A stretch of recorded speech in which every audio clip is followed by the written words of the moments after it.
Tiffany. It's Issa. And I'm also Tiffany. And this is the last Tiffany. And this is TITT Talks, a podcast for modern women living in a mama world. Welcome to TITT Talks. As usual, you have myself, Tilo, Issa, Chook, and Teacha. Hey guys, how are you doing this week? Hey. I'm okay. It's an okay kind of week. I'm pretty good.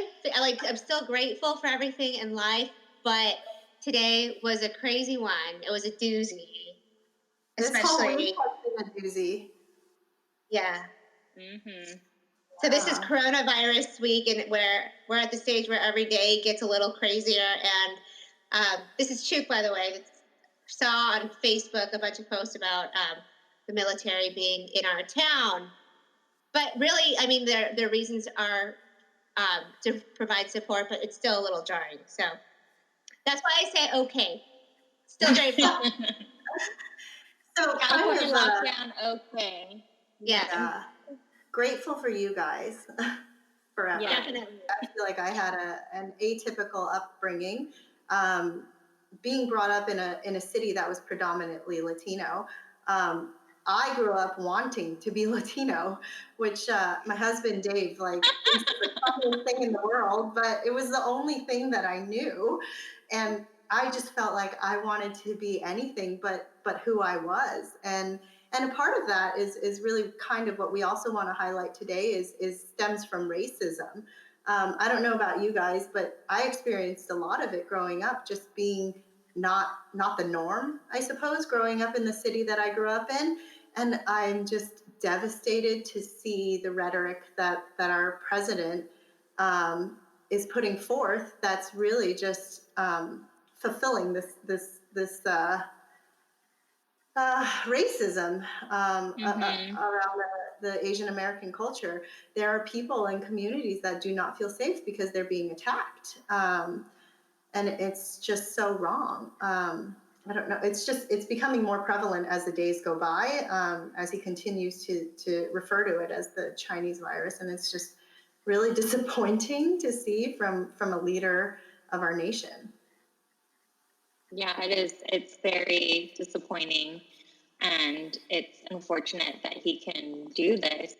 I mean, the media is covering it, but there's really not much we can do about that, and it really is inciting violence and, hate speech. And like you said in Pasadena, or you texted us that picture, of graffiti. It's so crazy that in Pasadena, has a great Asian population, that you could still find things like that. It's not just in Texas, you know what I mean? So very disappointing. And to be clear, we're referencing a photo that was taken on Lake and Colorado Boulevard in Pasadena, and it was a poster of the new Mulan movie, and it had been graffitied over, and it said, what did it say? It said Mulan from...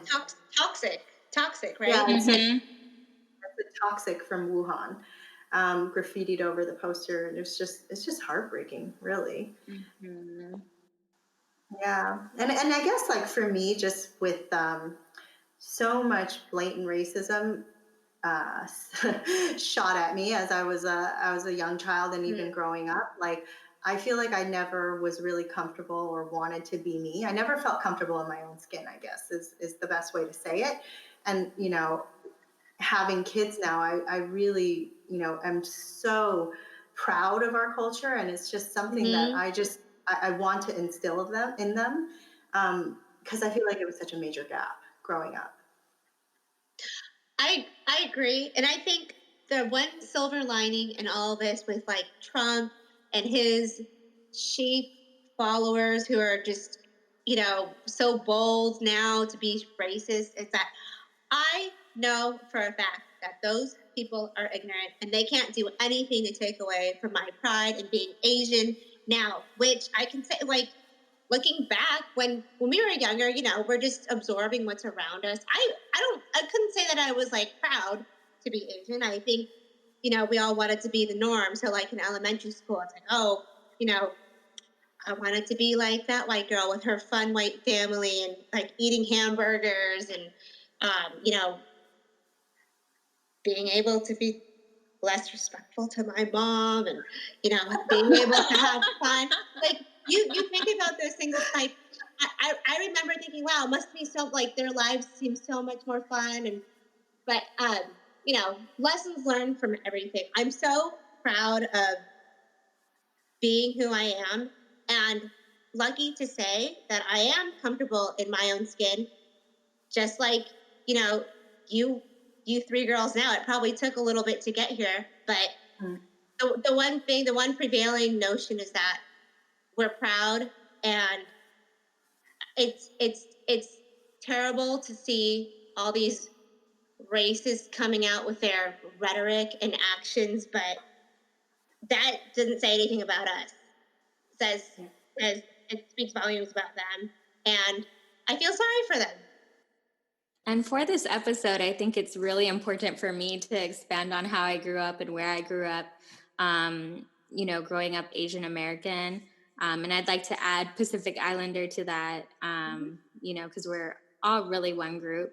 But I grew up with 50 first cousins. Like right now, my grandma is 97, which is pretty crazy. But yeah, I have 50 first cousins, and we would see each other every Saturday. So I never felt like you know, I was different in any way, from them at least. Or, you know, I didn't really feel racism at a young age because also growing up in Guam, my friends were of all kinds of Asian races. You know, we knew the difference. I knew the difference between my Chinese friends, Korean friends, you know, Filipino friends, and we all celebrated our different cultures. And so I really didn't experience racism until I moved to the States or to the mainland. And I moved to Ojai, which is still in California, but it's a very small community. And in the community, it's mostly white people and Mexicans. And when I came along, you know, a lot of people asked me if I still lived in a hut or how did I speak English so well? So that would probably be, I know, that would probably be my first intro to closed-mindedness, you know, people who don't really see diversity, you know, outside of their communities or inside of their communities. And so, you know, with that, moving to Ojai was really hard for me because it really was like, you know, kind of a shock. I was called Asian, just Asian, or you know, culturally amongst the Mexican community, Chinita. So it was really like, whoa, wait, I'm not that, you know. These are all the great things I am, but really it was just like, no, you're Asian, you have chinky eyes, or you know, things like that. So you know, it's really hard growing up like that after you've been exposed to so many different cultures, and you can see how people can melt together, grow together, and not really experience that when you're exposed to more cultures. So that was definitely different. But you know, I was definitely Asian in the sense that my dad was super controlling, and it might not be your dad's, it might be your mom's, but he's Japanese. My mom's for sure. Yeah. Cheers, Mom. So I'm sure we were all like the most like innocent. Well, me at least, I was so innocent, so like straight edge. I don't drink. I even asked Jake, who is my husband now. I was like, I don't want to date anybody who doesn't drink alcohol or do any kind of drugs or anything like that. And he actually had to lie to me, you know, to be my boyfriend. So, so that's just like an example of a controlling dad, right? Because he instilled in me that I'm going to a 4-year college and I'm doing all this stuff. I'm going to be an attorney. I was supposed to be a lawyer, just like you, Chuk, in his mind. But yeah, I think going to UCLA really, you know, opened my eyes. Like I didn't know about Armenians, so I could see how being in a close community could really lend to that, and also your parents' experience and things like that. So, you know, I just wanted to bring up my experience in that way. And then also I remember us going out, you know, in college, and guys trying to play like the guessing game, like, whoa, what are you? Let me see if I can guess what are you. I mean, I think we almost got in a fight because of it once. That sounds very familiar. Yes. Something I would have been triggered by anyway. Exactly. So, there's different stages of experiencing it. And still to this day, obviously, it's actually getting pretty bad. And I'm just hoping that, all we can do is change our future through our kids, instilling kindness and openness, and a yearning for knowledge about travel, about other cultures, other religions, and all of that stuff. So I think I'll end there. That's overall my experience growing up Asian American. Isa, I still think it's not too late for you to become a lawyer. Never too late. Honestly, I could tell you would be competent. You would have ethics. Thank you. A lot more than some, I can say for some attorneys that I know. So thank you. I think I noticed that it wasn't my calling. I don't even know if what I'm doing now is really my calling. I just know that you're damn good at it, though. yeah, I know. I just know it's stable, and I do get a rush doing it. Wish I could do my creative side for this much money, but I'm so thankful for what I have, and being able to balance both. Yeah. And I think you will get there with your creative side.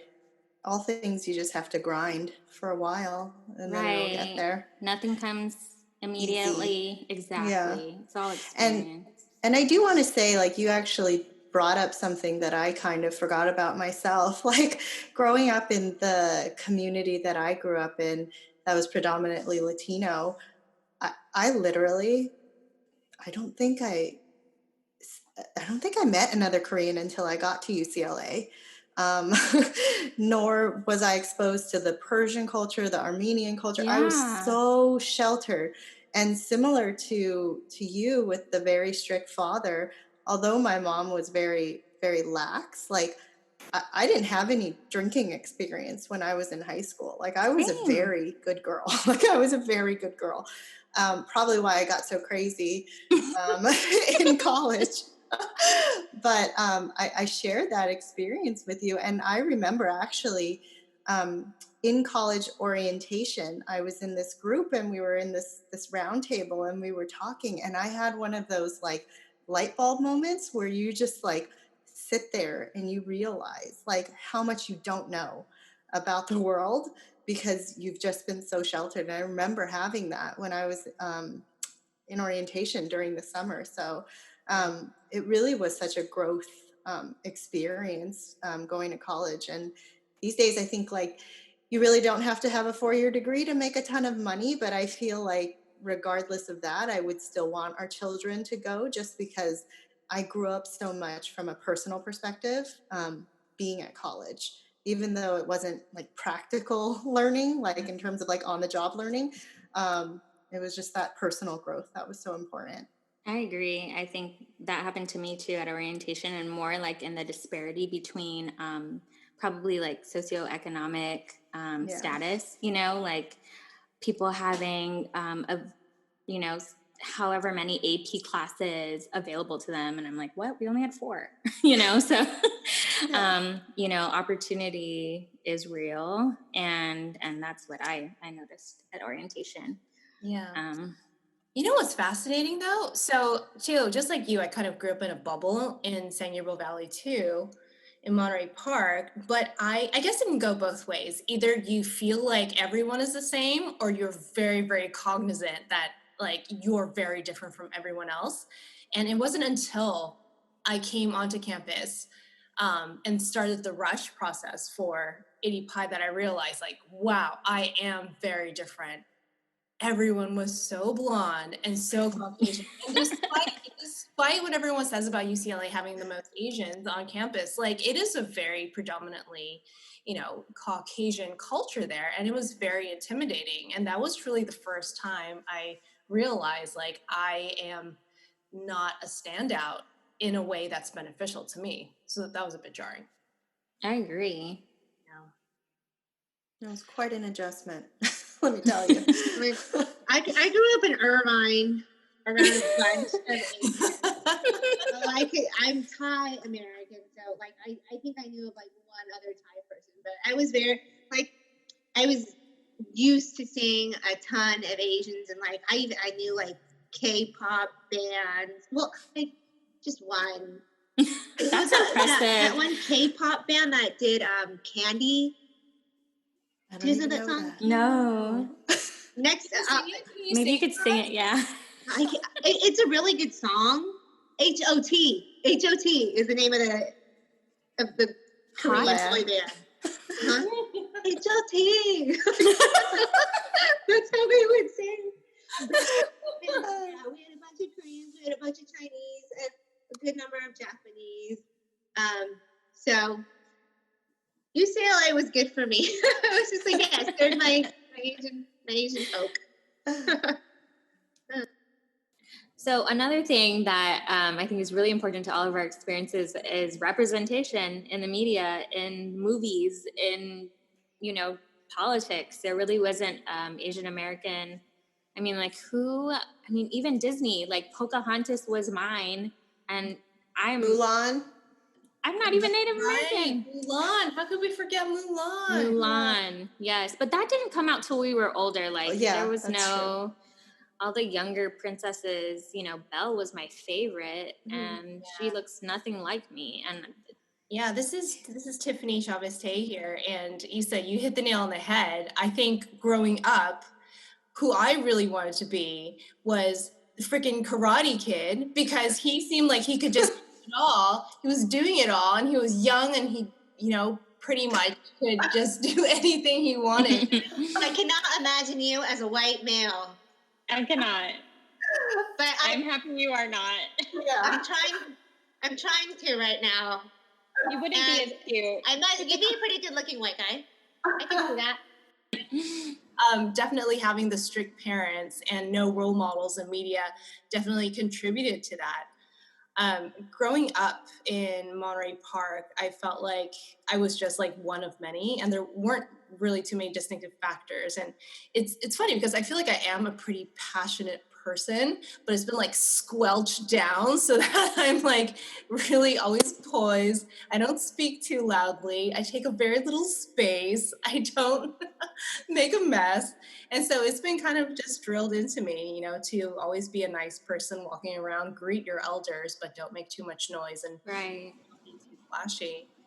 But I mean, those are just some of the negatives. There are so many positives that completely outweigh that, of course. I am an only child, but my mom has 3 sisters and a brother, so I have plenty of cousins. So I grew up, Issa, like you, lots of cousins. I had like 13 cousins on my mom's side and like 50 cousins on my dad's side in Peru. So most of my family is here in California, and then some of them are sprinkled in Peru, and very few in Hong Kong, actually. They're mostly in Peru. And so I grew up really not identifying as very differently from everybody else, since I felt like a lot of my family was so different. But I really did identify as Asian American, I think, just because of the food, the culture, the shows that I watched. And that was a really great bonding experience with me and my mom. Like we would watch a lot of Chinese shows and dramas and sing Chinese opera. And it was just really, really nice to bond that way. And of course, I'm like in the epicenter of great Asian food. So like dim sum every weekend, and then all the great Chinese barbecues just down the street. So I actually feel like I had a very privileged upbringing being an Asian American. So minus all that like cool stuff of being able to like kick villains' asses, it was a pretty great childhood for me. The funny thing about that is I always identified the Karate Kid as Asian because of Mr. Miyagi, I think. I don't know he why. He would not be the Karate Kid without Mr. Miyagi. And that was my favorite because I'm like part Japanese. So I'm like, Rexon? What?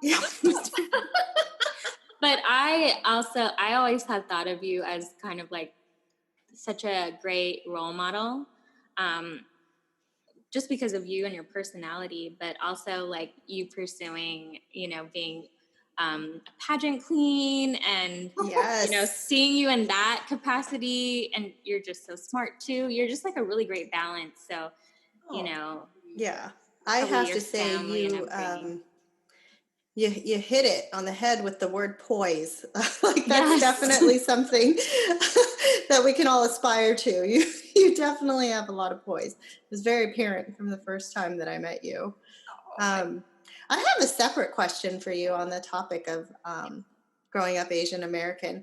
So with your dad, is he actually ethnically Peruvian? So are you biracial then? Yeah. We actually did a 23andMe. He was like 23% Amazonian, but he's part Asian too. So I'm probably I don't even know what the percentage breakdown is because I haven't done Yeah. it. Probably should, but I'm probably about 20% Latina. Interesting. Yeah. Okay. I But think then that's primarily identify as Mhm. Asian American based on your cultural upbringing. Yeah. And that seems to be the trend. Like kids tend to go where the mothers are. yeah. Yeah, I agree. I did a 23andMe too, and my dad didn't know his dad, so it was a surprise to me that I'm like 30-something% Italian, which I'm like, what? That's why I love pasta so much? Cacio e pepe. So I have a little Caucasian in me, okay? Oh, There's a little caucasity coming out of this one. I'm curious. I should feel do like I one, need to but do I this don't. test now. I know. I just don't know. I mean, I feel like there might be Vietnamese in me that I don't know, but I really don't. You could be like Ali Wong. Maybe. Not as funny. But pretty funny. You're pretty pretty funny. close. Especially with some drinks, then yeah. Have you guys read her book, Dear Girls? No. Oh my gosh, you guys have to listen to it because as mothers now, I feel like it's so super poignant. It is actually a book and it's letters to her daughter. Like that's to her daughters, sorry, both of them. And that's just what the book is. It's like, and she's Wow. just tackling things like motherhood, how she met her husband, like what it was like growing up Asian American. It is like such a great book. Like you guys should definitely listen to it. I love that. Read it. Yeah.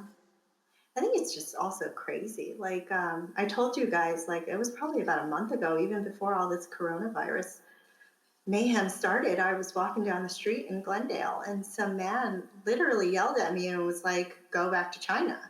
And I was with my direct report and my boss. And I was like, in a split second, I was like, do I ignore this or do I stand up for myself? And I laid into the guy and it was super awkward because my coworkers had no idea how to react, but I just could not believe it. And part of what I couldn't believe was how it affected me emotionally. It took me literally back to like being 7 years old and sitting outside of my school waiting for the gate to open and being taunted by these kids because I was Chinese.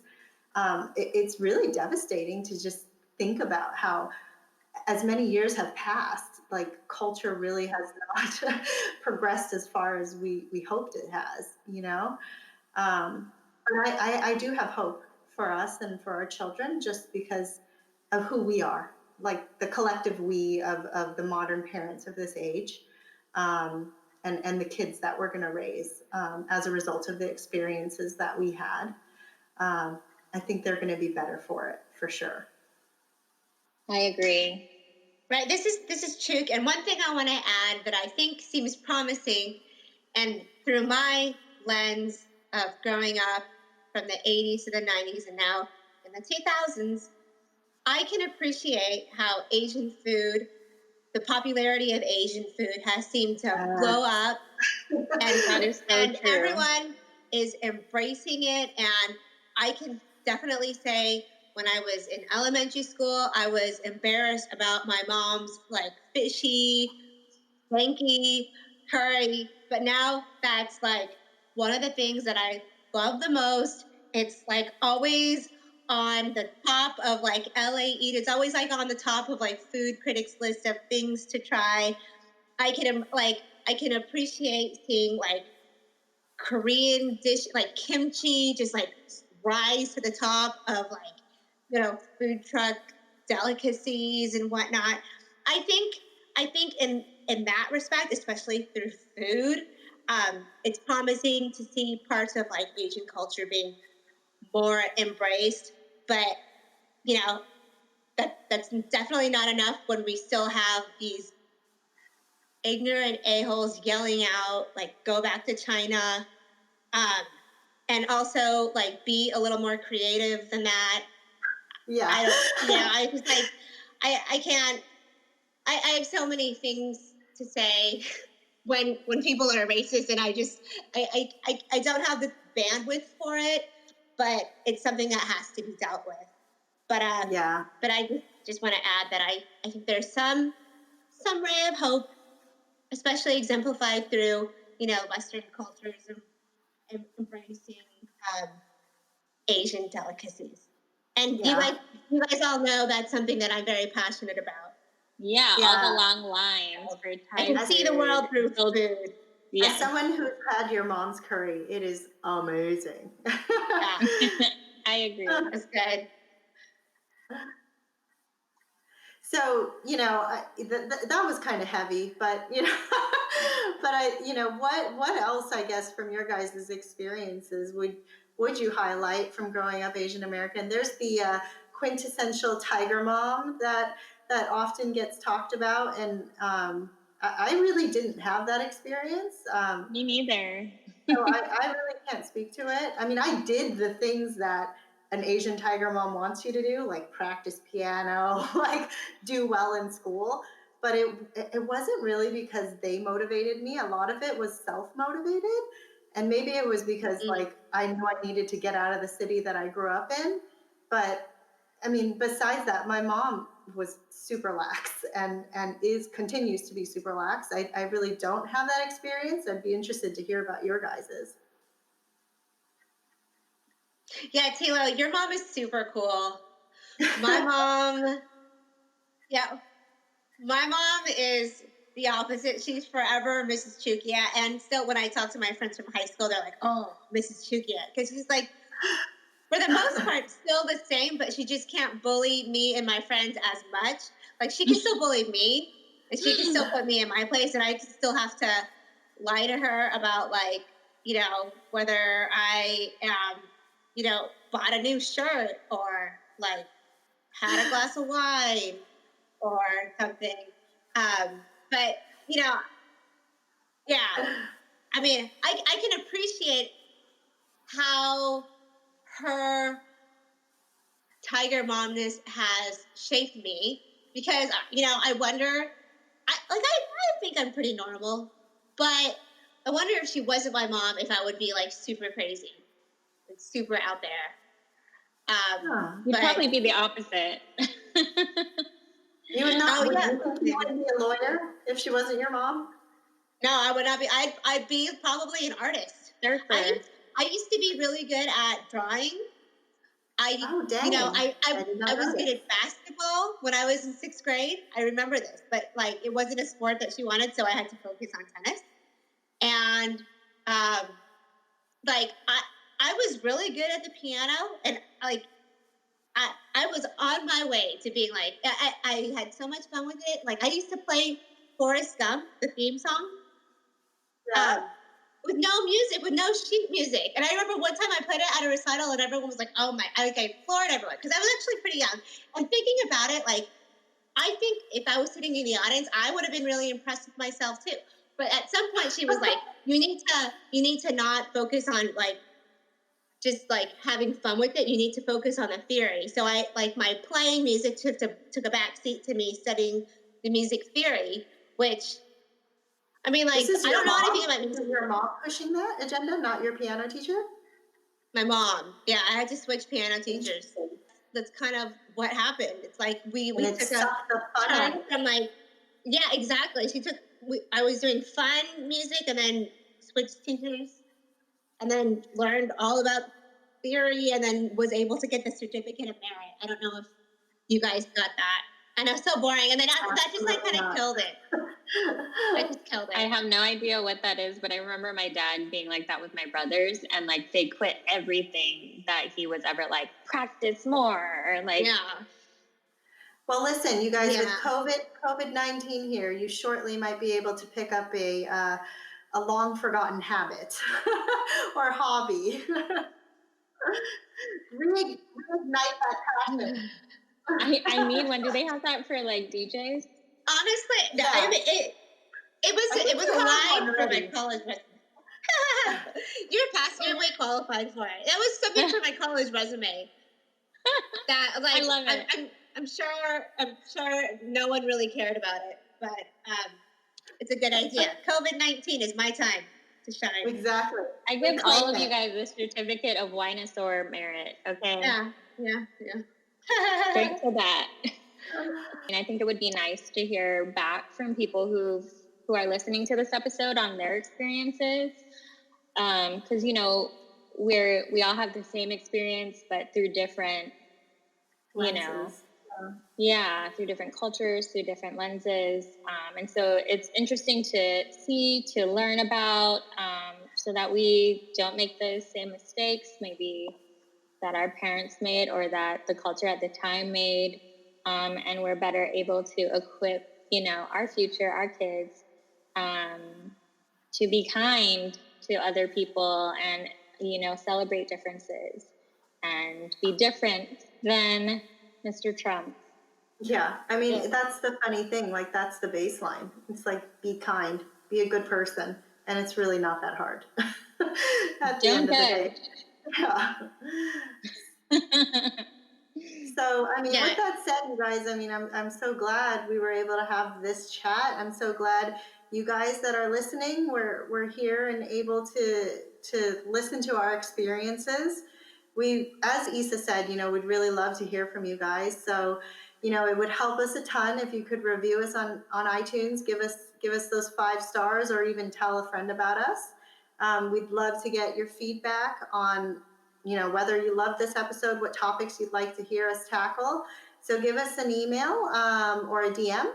We have tittalks@gmail.com that you can reach us at, or TITT Talks on Instagram. We look forward to seeing you guys here next time, and see you later, Tiffany's and Issa. Yeah, bye. Bye.